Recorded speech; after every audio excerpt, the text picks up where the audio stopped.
Men bu kitobni o'qib bo'lganman deb uni kitob javoningizdan olib tashlamang, chunki siz kitoblarni yillar o'tgan sari yana o'qishingiz shart. Sababi siz har xil yoshda kitoblarni har xil tushunasiz, har xil talqin qilasiz. Masalan, O'tgan kunlar asarini 18 yoki 20 yoshli qiz o'qiganda, u faqat Kumush va Otabekning muhabbatiga achinib, Zaynabni qarg'ab yig'laydi. 40 yoshga yetganda yana o'sha asarni o'qib, yana yig'laydi. Bu safar u Zaynabga achinib yig'laydi. Axir u ham ayol edi degan tushunchalar paydo bo'ladi. 60 yoshga yetganda yana o'sha kitobni o'qiganda yana achinib yig'laydi. Bu safar u Kumush va Zaynabga achinib, Otabekni qarg'ab yig'laydi. Ko'ryapsizmi, har xil yoshda kitoblar odamlarga har xil ta'sir qiladi. Shuning uchun kitoblaringizni tashlab yubormang. Agar sizda o'qigan kitoblaringizdan bir nechta nusxa bo'lsa, siz uni boshqa kitobxonlar bilan bo'lishish imkoniyatingiz bor.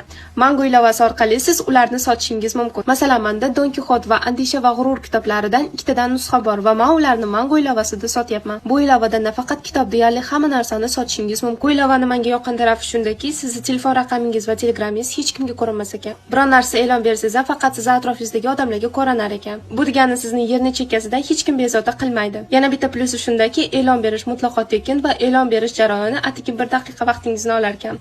Ilovani Mango profilidagi link orqali yoki Play Store va App Store dan yuklab olishingiz mumkin.